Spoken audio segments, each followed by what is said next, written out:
Now, hello and welcome again for all those of you who have heard me say this a few times as we've been waiting for everyone to pop online. We are a small group today, so we will definitely be doing chats. If you have a question, go ahead and use the chat box on the right there to pop it in and we can get to it, unmute it. This is going to be a little more casual, keep it simple, basics here. Again, I'm Melissa Gutierrez with California Relief.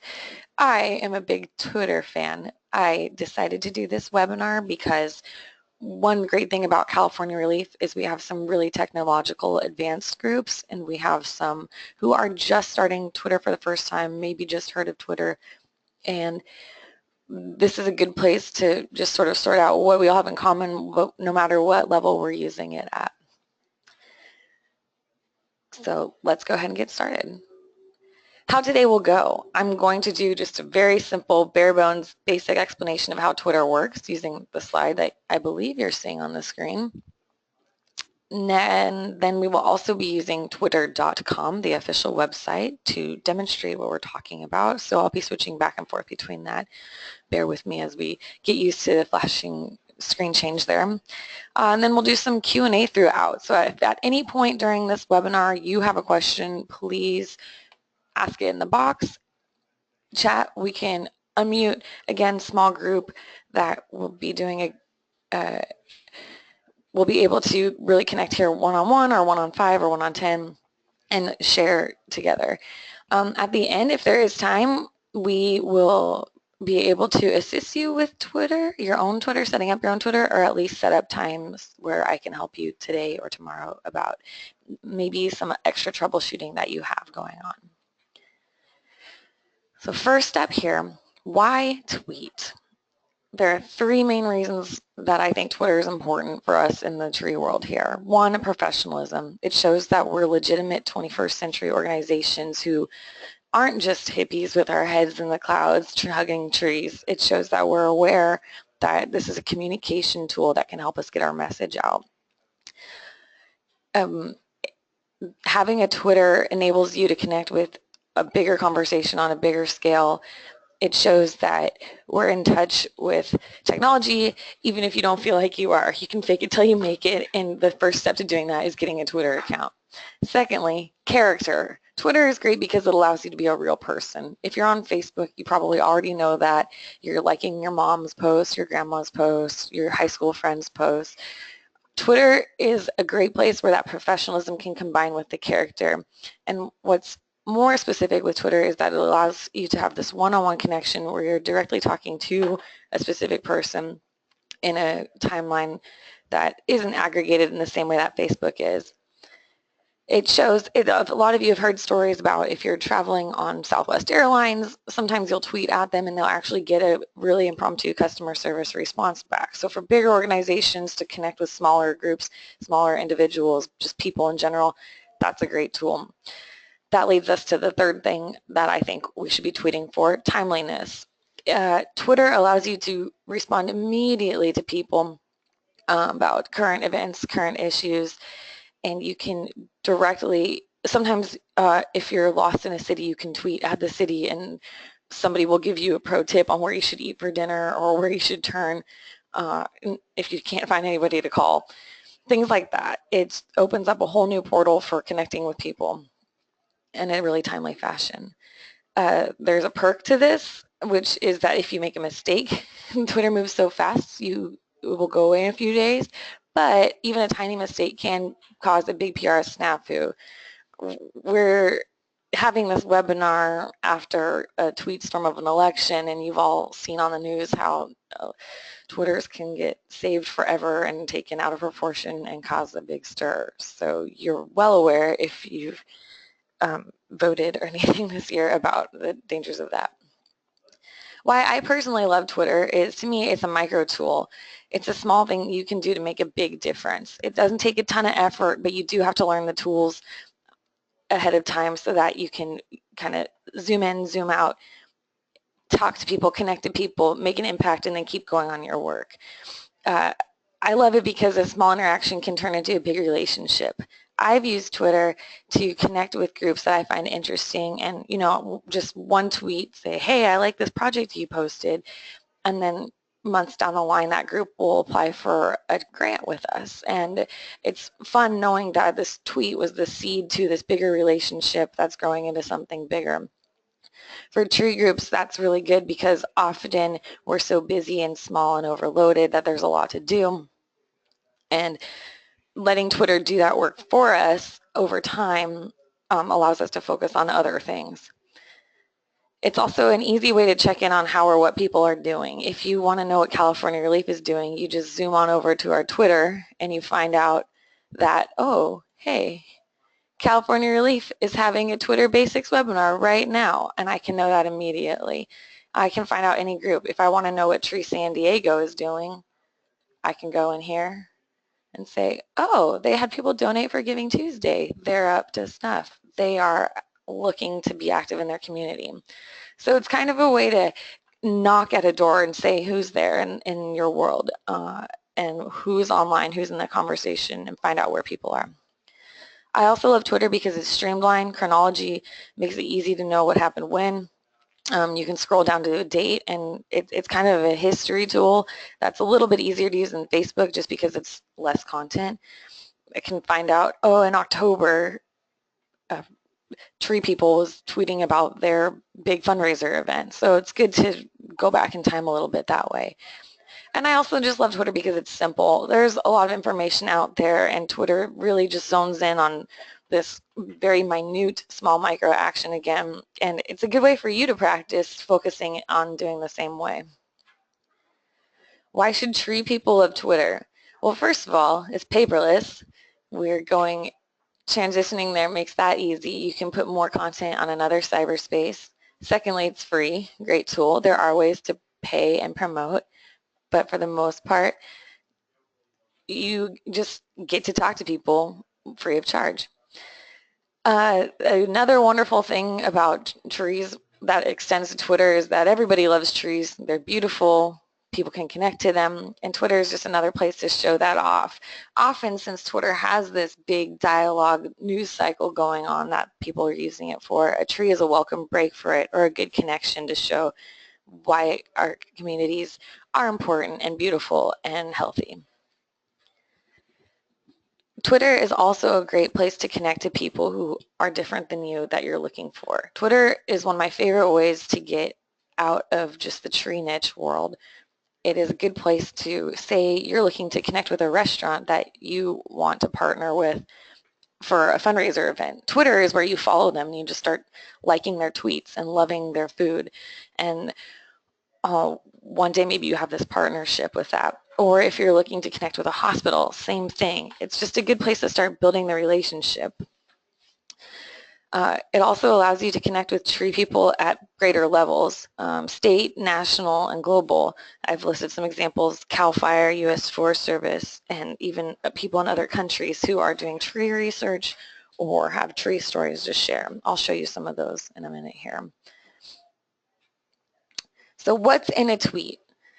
You probably know that it's 140 characters, so you need to be short, sweet, and efficient. We'll get into all this in a minute. Tags are the @ sign, and that allows you to connect with specific people. So whenever you use the @ sign, it directly notifies whoever has that specific Twitter name. We'll get deeper into that in a minute as well. Hashtags are the # sign, and that allows you to organize events, campaigns, and information in a streamlined fashion. Let's dive into this some more. So 140 characters. What do you do about that? You got to stick to the point. Omit everything that's unnecessary in a tweet. As an English major person type, I love Twitter for practicing really being effective with my communication skills. You've got to think smart. Sometimes a tweet will look so simple, but it took 20, 30 minutes to think about the best way to say that. If you've tweeted before, you're familiar with that feeling. A couple just book resources, if you may have read in college, I listed there. Elements of Style or On Writing Well. Those are books that really prepped me for Twitter because they help you cut out all useless words that are too long. If it takes too long to say out loud, you probably shouldn't tweet it. There's some great online tools, tinyurl.com. If you'd like to use a Twitter shortener, there are multiple websites like this, but this is my favorite. This happens when you have a big URL that you want to make small and help cut into your favorite characters. So let's go to our website, californiarelief.org, as my internet is sorting out. Okay. Say we have a big, long website name like this, not like this, like this. That's really long and going to take up my whole tweet. So now what I want to do, put it in the box, hit make tiny URL, and instantly it gives you some other options you can use to make a short tweet. Let's plug that into Twitter and see how that goes. So now, if I want to tweet about this article, but it's too long, pruning trees better than going to gym. Oh, people are going to love that. That's awesome. Everyone wants to work out, but if we can teach them how to prune trees and they can get their workout that way, we should share that piece of information. So I just made my small tweet handle from the link, and I can plug that link in right here, and then I can pick a sentence that I like from it. So what do we like here? We still like the headline better. So we can copy this then, plug it in, and voila. Super short tweet, very easy. That's a tool that really helps a lot cutting characters down. There's a few more like it, but that's our favorite over here at Relief. The other thing that helps keep tweets short is abbreviations and symbols, parentheses, using one dash instead of two, a colon. You get really fancy with your grammar in here. But I do want to warn users against being sloppy. When you start texting like a 12-year-old, which some of us, myself included, still do, that will kind of put a damper on your professionalism. So some words are worth spelling out to keep your image, and you and are one of them. I am looking to see if we have any questions so far. Nope. You guys good? Carrying on. Tags. Let's move on to the @sign, which is how we find people. I'm going to start pulling in a lot of demonstration here. The @sign is also called a handle. So if you say, what's your handle on Twitter, then somebody will be able to tell you what that is. In this case, it's any word that comes after the Relief. So here's my @sign, and even though our name is California Relief, this is our handle. It can be confusing because your handle is not often what your organization is. It's like an email address. If you were the first to get melissagutierrez@gmail.com, then good, but if there's other organizations or people out there with the same name, it's a little harder. So some people will have to come up with different ways of doing it. A good example is our friends in San Francisco, Friends of the Urban Forest. This is their official name, but their Twitter handle is SF Urban Forester because it's a little shorter. Might have not been able to find the whole handle that they wanted there. So if I go to search for Friends of the Urban Forest, it comes up for me because I'm already following them, but you would have to look around a little bit to find a different handle. So that's why it does take a little prep in advance. If you want to connect with groups, you do need to go search. I'm going to show you some ways to go search that person. In your head, it's a great idea. You say, oh, I'm just going to tweet out and connect to this person. But having the right handle and having the right people in mind and making sure you're connecting to the right group is key. Otherwise, you're just going to put all this effort into tweeting and missing it. I think a good example happened, or if you tweet, I messed up recently and tweeted to the wrong legislator because I didn't look up the right handle. So I get this message to somebody who isn't relevant to the conversation, and that makes me look silly and confuses them, and that's a snafu. And that's okay, that happens, but if you do your work up front, we can avoid it. So how do we find people? Their websites, number one. So here I have SF Urban Forester. Let's go to their website. any website will have at some place Twitter and Facebook buttons. A lot of times they're up here at the top or the left. A lot of times they're also at the bottom. So check the header and footer for their social media symbols to see what they are. If they have a symbol, they have a Twitter account. So I can go down here, click on their Twitter button.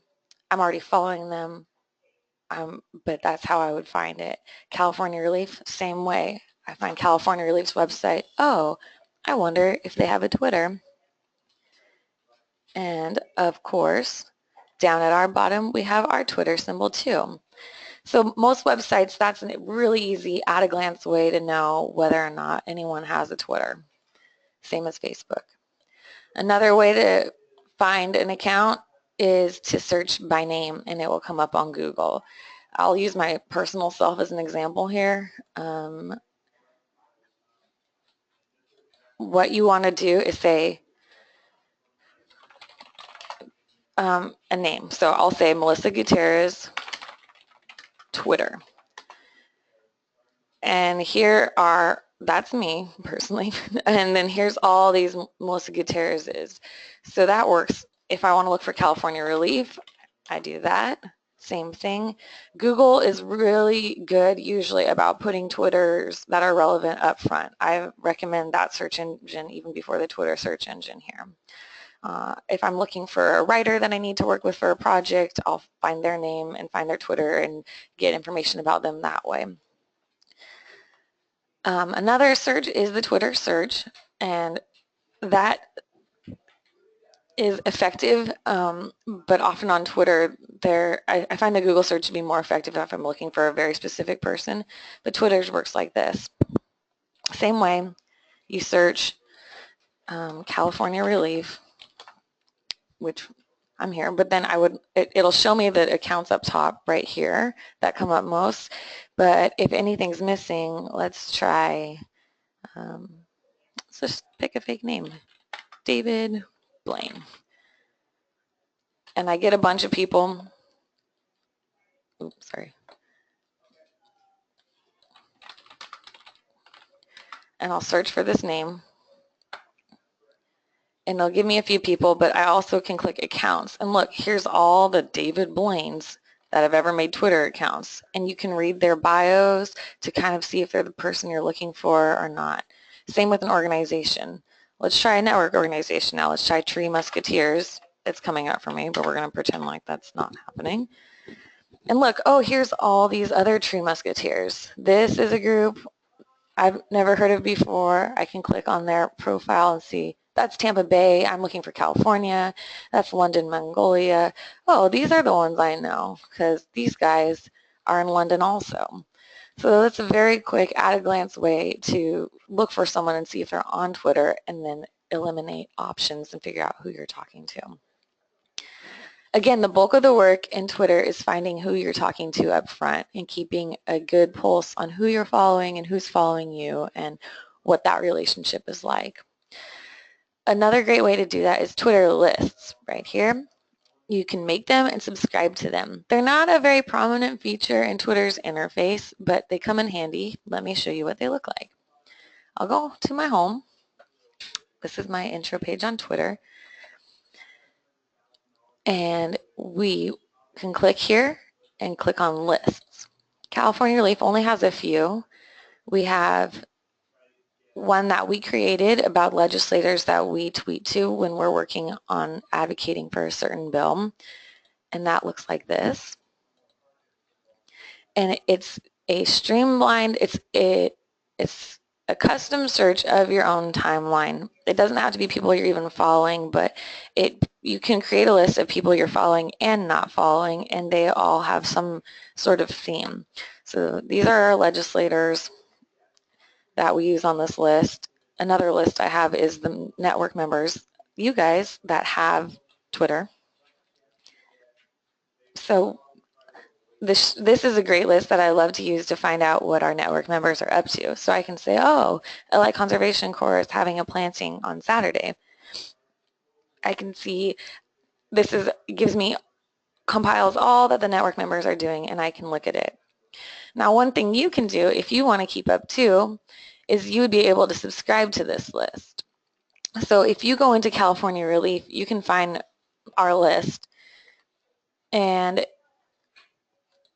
you can actually subscribe to that, or you can create your own. I can get into that in more detail offline, or if someone has that in the Q&A later. But right now, one person is subscribed to this list, and that's the Mountains Restoration Trust. We're working on growing this.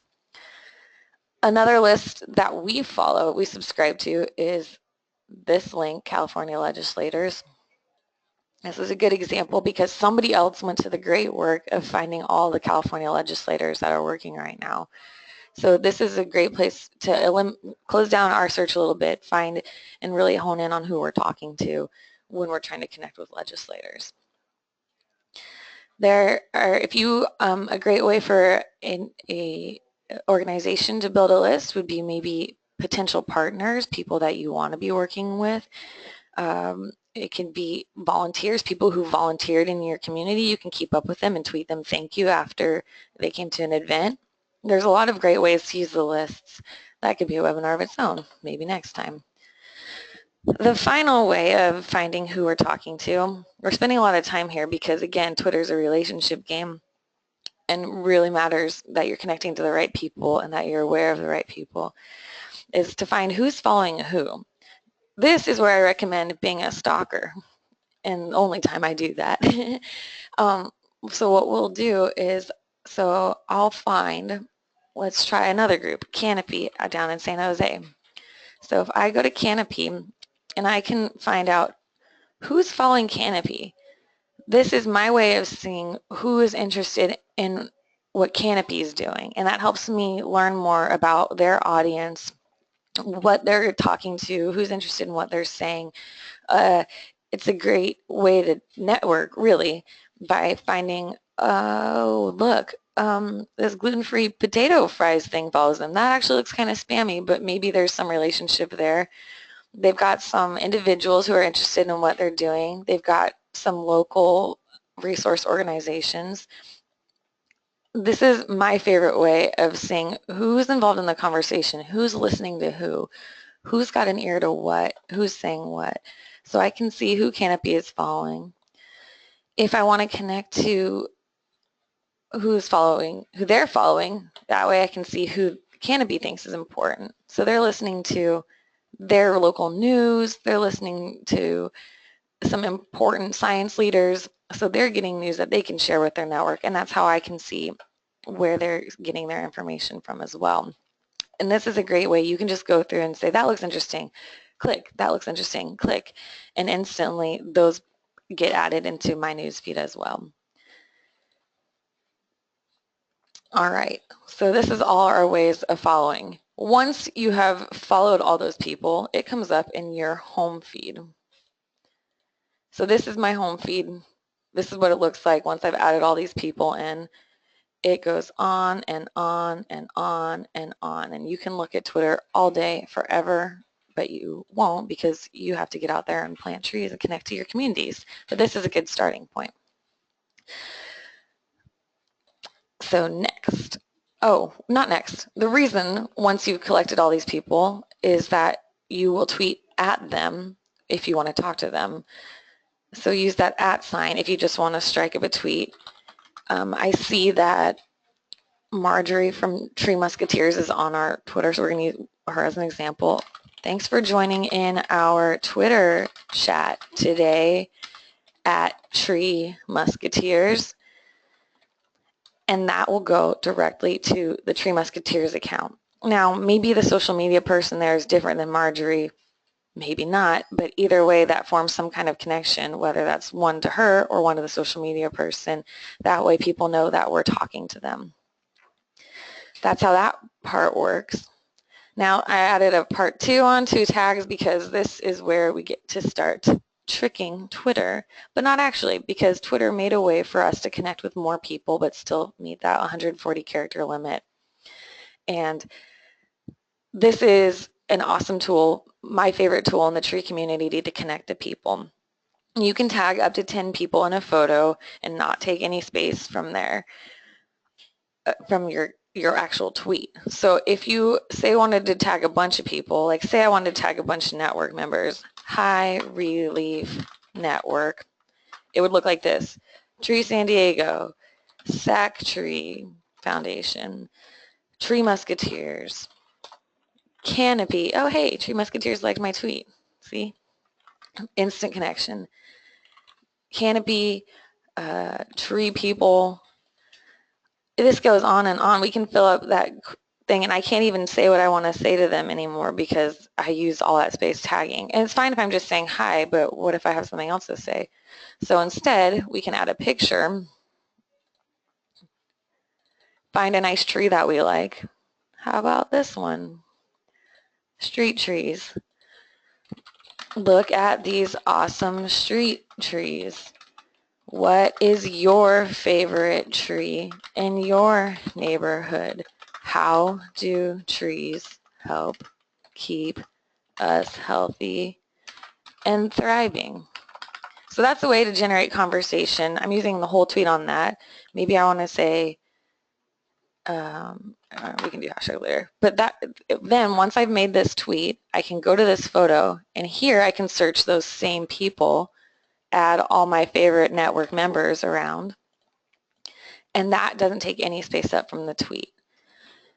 Any questions so far? I'm not seeing any. Looks like you guys are doing great. We can chat later. So that is how we add people to a tweet with the picture instead of using up space in that tweet itself. So that's my favorite Twitter trick. It's also a fun way to get everyone talking to each other. Tree San Diego has been posting some pictures lately. I'll show you an example, actually. I go to my notifications. Tree San Diego tagged me and all these people in a photo. So if I see this tweet, they want us to go to their website, but they're talking to all these people. And now I know that I can respond and connect to all those people and say thanks. And that's just 8 or 9 more people that I get to talk to in a very small way, but it still makes a difference. Let's move on to hashtags. Hashtags, or the pound sign, initially it was thought of as a search mechanism, but I would like to tell you that it's more than that. Your content is going to come up in a Twitter search no matter what, whether or not you have a hashtag. I can show you that if I search Twitter here and I search trees. If I go to latest tweets here, it will show me everything that's come up that has the word trees in it in anywhere. So here it's in someone's handle, here it's just in a tweet. So there's no hashtags here, just anything with the word trees. So if I do California Relief, yes, my account comes up. So do other tweets that have the word California in them and relief in some fashion. But if we do hashtag trees, this pulls us into an organized conversation that people are doing to talk about trees. So this person used this hashtag and it immediately goes straight to a different sort of list here. I think that the most effective ways to use hashtags are the following. They're good for collecting thoughts about an event. If you have an event, you have a lot of people at, you want to generate a conversation you come up with a hashtag that you tell everyone to use. The latest example I'm going to show you is the Partners in Community Forestry Conference hashtag PCF Indy. So maybe you or someone you know went to this conference, our National Urban Forestry Conference. Here are all the tweets that people did for this event. So that way people who are at the event don't have to bog down their feed essentially with all kinds of random Twitters. It collects them all in one space. So if you're at the conference and you want to say what other people are saying to the conference, you can just use the hashtag to show. You can also connect to people at the conference even if you're not there. So if you wanted to go to that conference but you couldn't, if you want to get to that event but you couldn't, you can get on this hashtag and you can connect to people. You can essentially learn a summary of a conference. People have been tweeting quotes and pictures from all the events and talks. So if you ever want a mini learning session, you hear about an event that you can't go to, find the hashtag for it, type it in, you can get a great little summary. It's a good way for your organization to plug in from afar. Again, free. You don't have to buy the $600 plane ticket and the $400 conference ticket to get some highlights from it. It's a good way to catch up on what you missed or to get information that you might not have gotten otherwise without expanding your budget too much. It's also good for volunteering events if you want to have people share what they're doing, share pictures. You can use a hashtag to say, ask your volunteers, say, Saturday tree planting, and then everyone who types in Saturday tree planting will get a picture that goes to that hashtag. That's easy for you as an organization because then you can pull together that hashtag and use that link as a way to showcase and find all the pictures that people took. It's a great collection tool. It's also great for hosting a conversation. My favorite conversation as a tree person is hashtag tree chat. It's actually an online event that happens every Tuesday. It's happened yesterday. And tree people from all over the world, mostly America, but some of the world too, log in at 11 a.m. Pacific Standard Time on Tuesdays, and they all connect to each other by putting the hashtag tree chat in their chats. So what that means is you can be on this tree chat page, and every tweet that has the word tree chat gets sent to this page. So all you need to do is come watch this page, and new tweets will pop up right in this feed for you. And you can go down and see what they talked about. Oh, they talked about pruning in tree chat. They talked about more pruning branches. It is a tree nerd's dream. You can share photos. It's a really good place to come and do a little advertising for yourself and learn what other people have to say.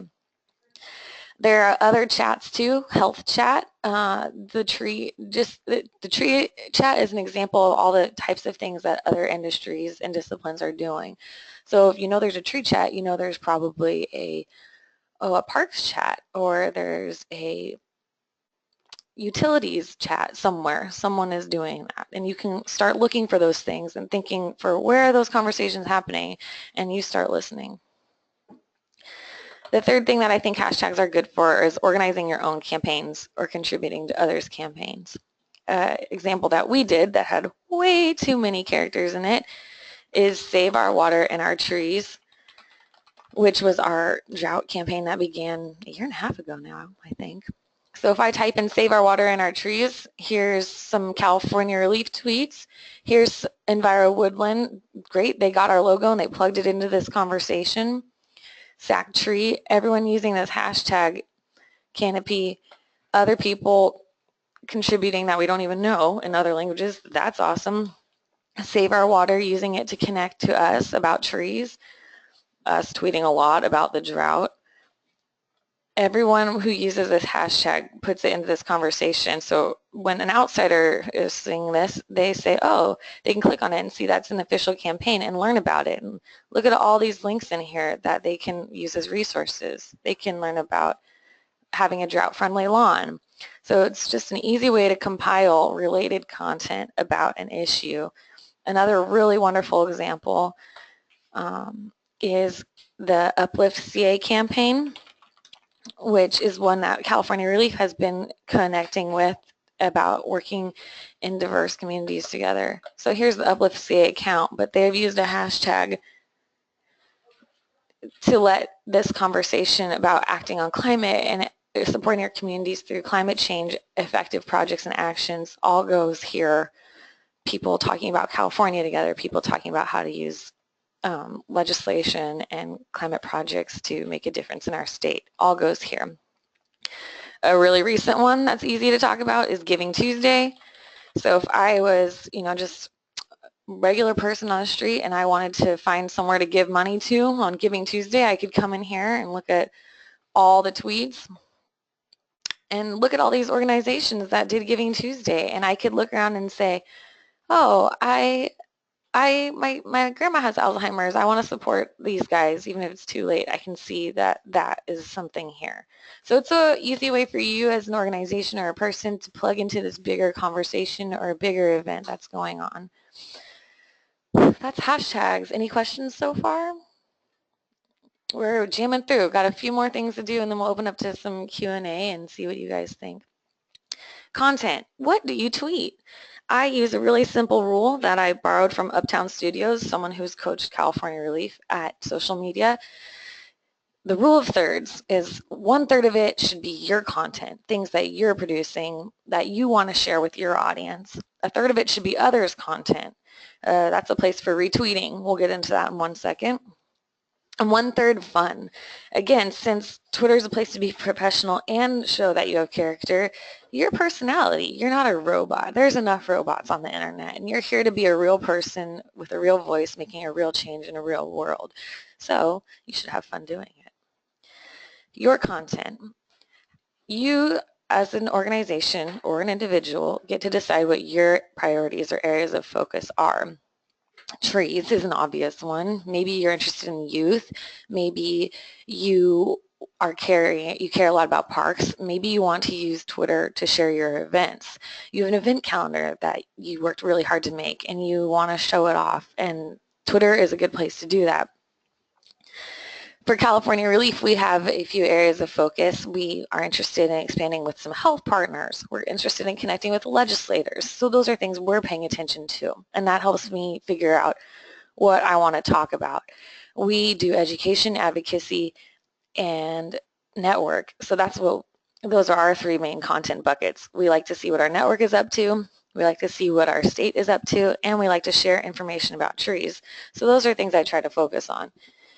It's also important to spend time thinking about what isn't important. There's so much content on Twitter, and it's easy to get distracted and just retweet everything all the time and get distracted from your message. Yeah, we're environmental people, so we really care about the ice caps melting. That is, if we see an article like that, yeah, I care about it, but is it really relevant to what I'm doing as an organization? Maybe not.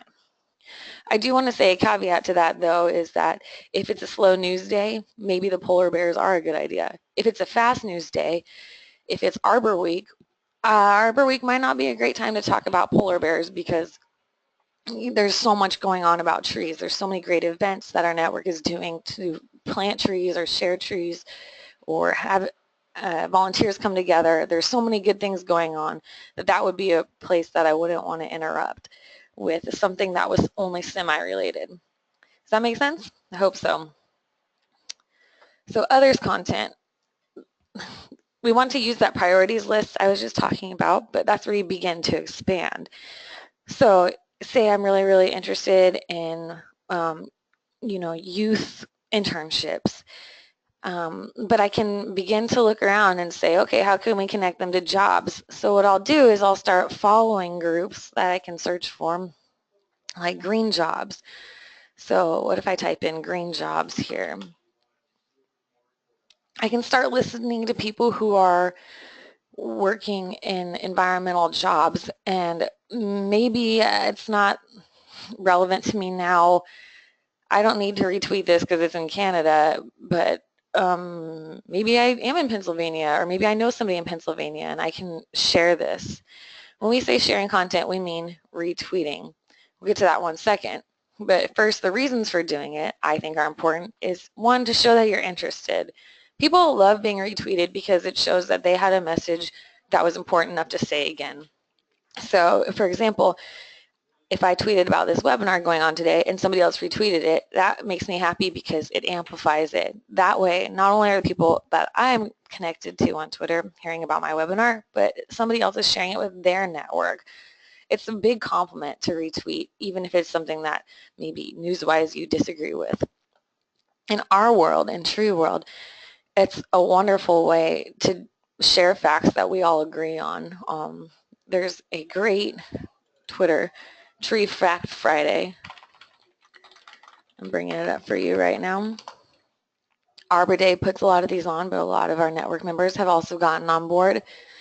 It's a hashtag But these are things we all love to retweet. It's great because somebody else went to the work of making this beautiful graphic about trees and communities and a cool fact about them, but all I have to do is retweet it. I didn't have to come up with any of that. So I hit that retweet button and now that goes right to my homepage. Easy, simple, and it shows Davey that I'm interested in what they're doing, keeps that relationship going, and it shows other people that I'm connected to this. So that's something to pay attention to. If there's somebody whose reputation you feel strained about for any way, retweeting can get sometimes tricky, but for the most part, great way to share free content. Now, you do want to think about the message it sends to your audience. I left off the word there, but what do you find interesting? I find that it's so interesting that every dollar spent on planting and caring for community tree yields benefits that are 2 to 5 times that investment. That's why I retweeted it. It's so interesting. Let's check out what our network is doing. Again, maybe there's something I can retweet there. Oh, Tree People says that planning climate conscious cities can happen at the local level. So they've shared this article. Let's read this article. A very important tip. Always read articles before you share them so you make sure you agree with them. At least a good skim. Oh, ads. There we go. So, cities plan to fight climate change despite recent political upturns. This looks interesting. Global warming is a big issue, but local leaders say that this is a really important work for us. I like that line. So what I'm going to do, again, kind of look over the article. Oh, it talks about San Diego. That's California relevant. That's great. We know people working in San Diego. That actually might be more relevant. Why don't we do that? I'm going to copy that tweet, skim the rest of the article. Yep, good. More of our groups. This is great. People that are relevant to us. So that's how I decide that I want to use that information to retweet. So this time though, I can comment on it. I will click the retweet button, but I will add a comment and say San Diego has taken great strides towards climate preparation. And I'll say, so proud of our California cities working on climate change. And you know what? I'm even going to do a hashtag here so that will come up in climate change. So those are the ways of sharing what we find interesting. And that sends to our audience the message that this is an issue that we care about. So it's a good way for expansion because maybe it's not in those priorities issues for you. You know, Relief does education, advocacy, and work with our network. That kind of falls into it because it's something our network member cares about, so we're interested in that. However, it allows us to open up more of a conversation about climate change. So think of it as you have your core messages and then you have this sort of, you're radiating other interests. Maybe you're a photographer.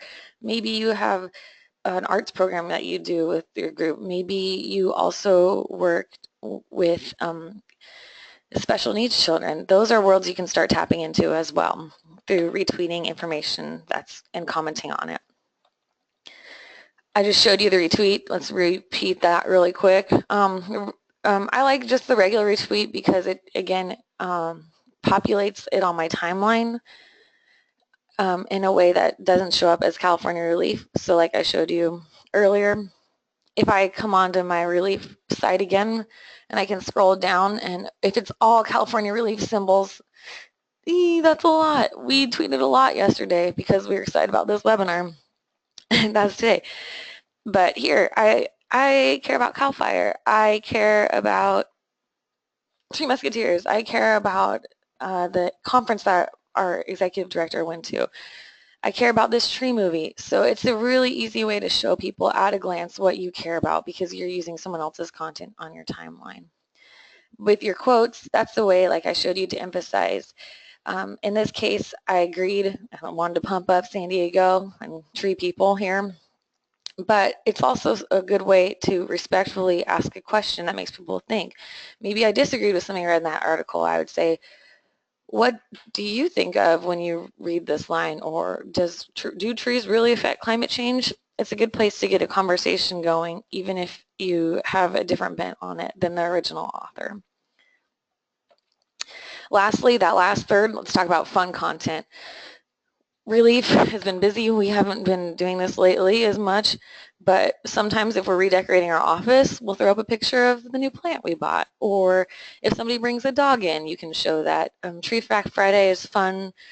Sometimes it can be a tree fact about you. Tree Fact Friday, one time I swing in a tire swing on a tree, and that can be your contribution, just showing that you're a person. There's a human reason that you care about what you're doing.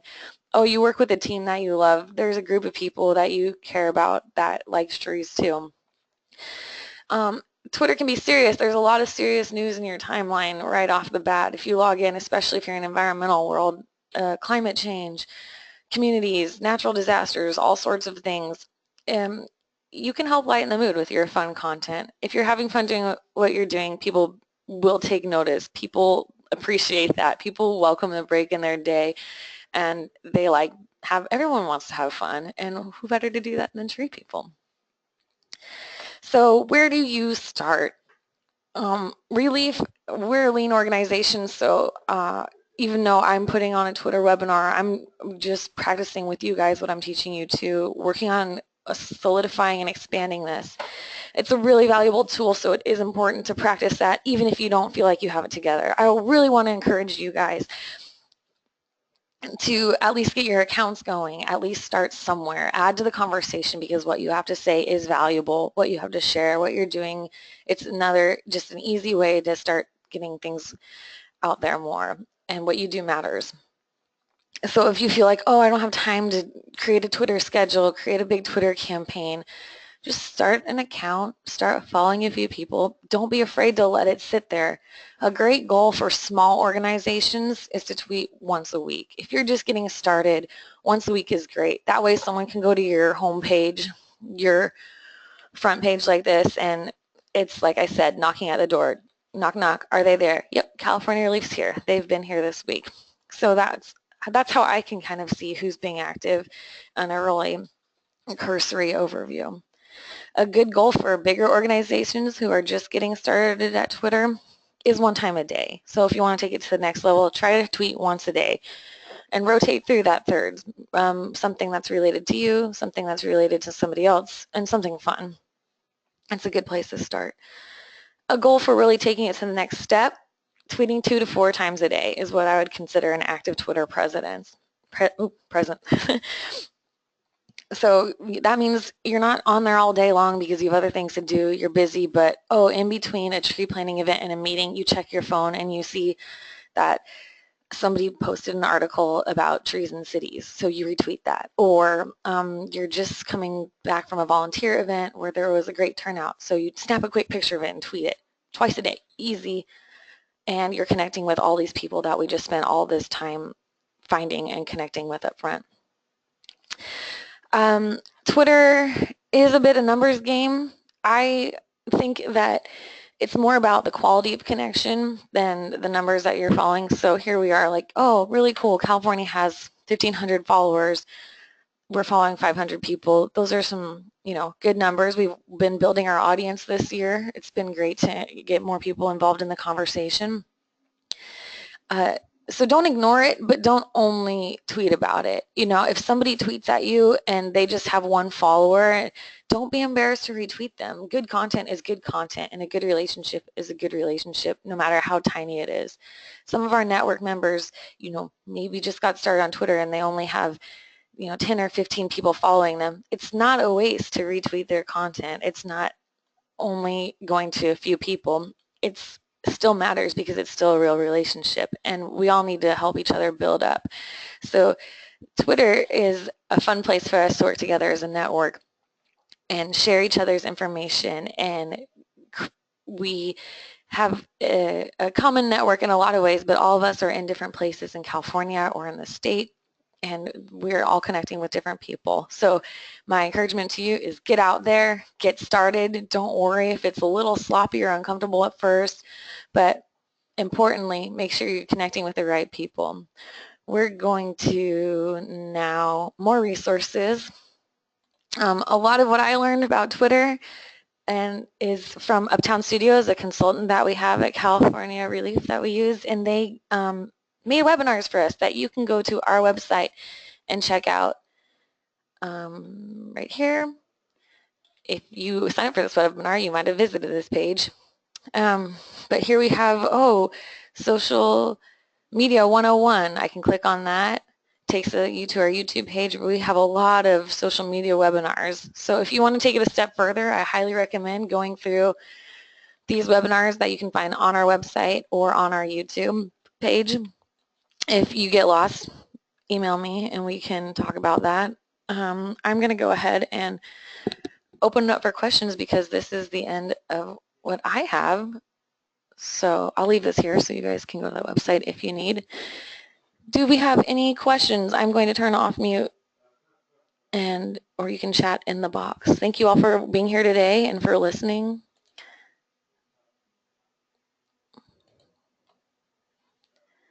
This webinar is being recorded. It will go on our website if you need to track back and look at anything.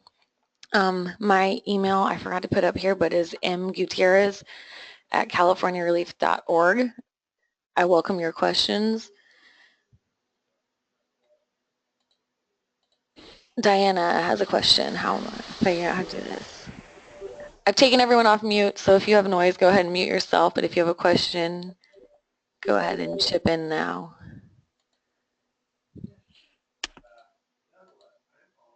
Good.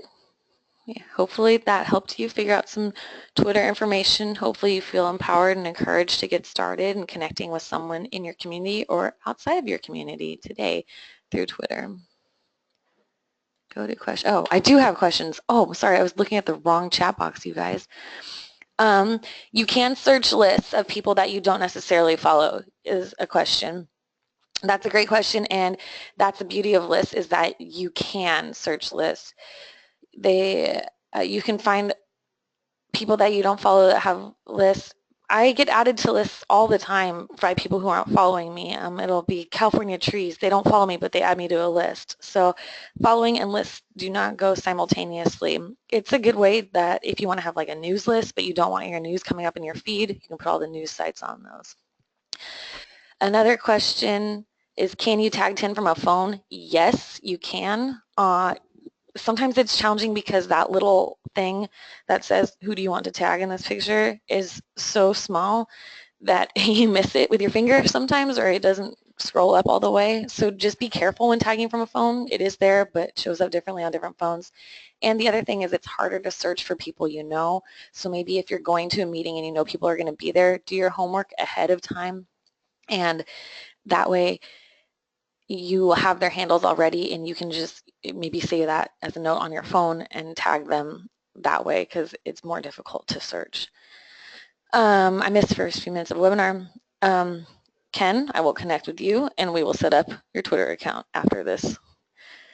Did I get all those questions? Thank you all for being here today. I can't wait to see your tweets. If you have any questions, again, Melissa Gutierrez, you know how to find me. I will email you this webinar. I will also email you some Twitter handles that I'm putting together for you, good, useful how-to card. And if I need to follow up with you about setting up Twitter, I will connect with you there. So thank you all. Happy tweeting.